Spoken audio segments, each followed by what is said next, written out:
Hello mga kadalandan, welcome sa ating vlog and for today's video is magtutour po tayo dito sa loob ng aming bahay and kung ano yung itsura ng garden namin, ipapakita ko sa inyo yung mga iba't ibang klase ng mga tanim at mga bulaklak na nandito po sa aming garden.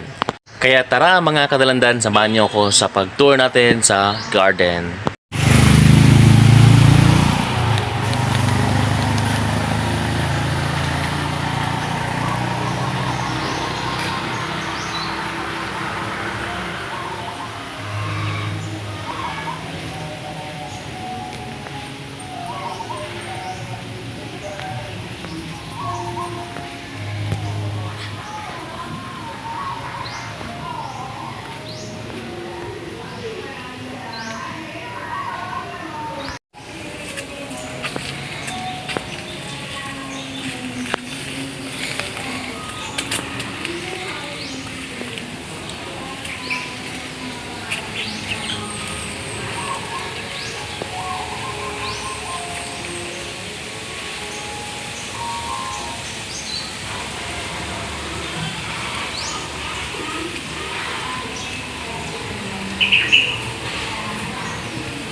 So meron pala kaming tatlong puno ng tambis. Ito yung isa. Tsaka dalawa lang pala yung puno namin ng tambis. Tapos ito yung ganito siya kalaki, mga kadalandan, and bumubunga po yan ng green na tambis. Tsaka ang lalaki po ng bunga niyan. Dati merong tambis dito kaso pinutol namin kasi nilagyan na namin ng gate yung harap ng bahay, kaya dalawa na lang yung natira na puno ng tambis dito sa bahay. Ito nga pala yung puno ng mami zapote na very rare lang dito sa amin. Meron nga pala kaming dalawang puno ng mami zapote. Ayan, so kung nakikita niyo po, yan yung bunga niya. Ayan, i-zoom ko po. Ayan, yung bunga niya is para siyang yung parang chiko na malaki. Ayan, so malaki na yung bunga niya. So pwede na siyang i-harvest mga ilang days from now. Ang sarap po ng bunga nito kasi para po siyang, yung lasa niya parang avocado. Tas ito yung niya, bunga nung maliit pa.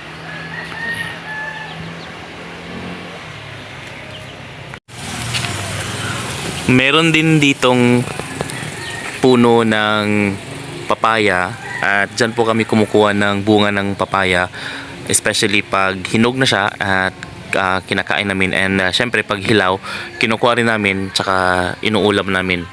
And ito nga pala yung red palm na variety ng Palmyra. Dalawa po yung ganyan namin. Ayan yung isa. Tapos meron din kaming yung paborito kong badyang. Badyang yung tawag namin dito sa amin. So malaki na siya. Tapos meron siyang yung katabi niya na lumalaki na rin. At meron ding isa doon na puti yung kulay ng dahon niya. And ito rin is, this is also a type of yung malalaking dahon. Tawag nito is sensation. Ayan, so meron kaming maraming sensation. Ayan, dito yung iba. Tsaka meron kaming snake plant na ganito yung variety. At meron din kaming dalawang pine tree na itinanim na namin sa lupa kasi dati sa pot namin yan nilagay. So ayan, malaki na sila. Kasi ito yung namin, yung orchids, kaso hindi pa siya namumulaklak. Siguro kasi hindi nakikita ng araw masyado.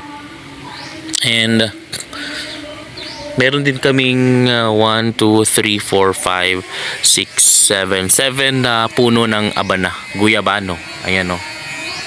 Tapos meron kaming guyabano na nandito siya sa baba. Nasaan na yun? Kinuha na yata. Dito siya kahapon. Dyan siya. Dyan yung ano niya, yung bunga niya, parang kinuha na yata ni Papa yung bunga. Tapos meron din kaming iba pang mga guyabano na medyo maliit pa. Tapos ito, meron ding bunga dito na ayan o, medyo malaki na rin siya. Tapos dito siya, meron isang ganyan. Ayan. Meron pala kami doong bahay kubo na pwede kaming tumambay kapag mainit yung panahon. Tapos ayan, maraming bunga ng guyabano. Meron din kaming kalamansi dito, kaso hindi siya masyadong nagbubunga kasi hindi siya nahahagip ng araw.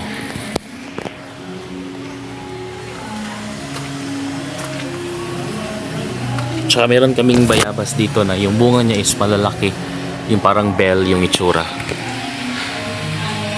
Ayan. At ito rin yung namin mga kadalandan, yung aming mga tanglad.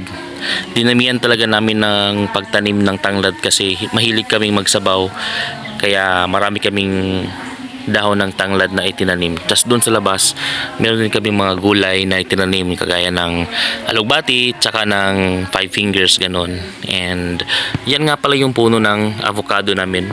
Nagbunga na rin yan once, and bubunga pa yan sa next niyang pagbunga ng mga fruits for sure.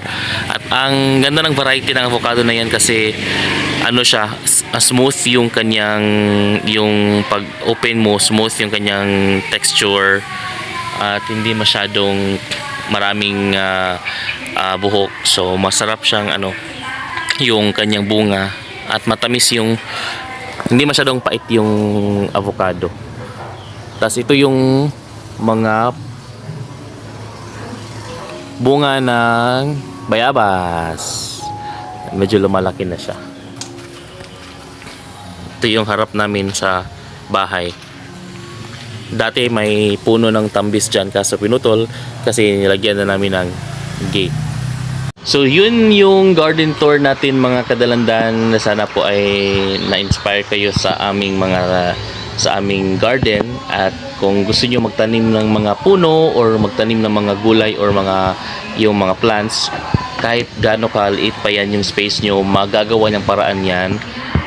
Bumili na kayo ng malalaking mga pots, and pwede rin yung ma-maximize yung lugar nyo para maging green, at para maging, alam yun, maraming puno din at maraming magagandang tanawin din yung makikita nyo sa bahay nyo. Kasi di ba, pag maraming puno, pag maraming tanim, napakagandang tignan, alam mo yun, kung sa Bisaya pa, hamugaway ng lugar nyo. Kaya yun lang yung so far for today's video. And looking forward na rin tayo next video natin mga kadalandan. Thank you for watching.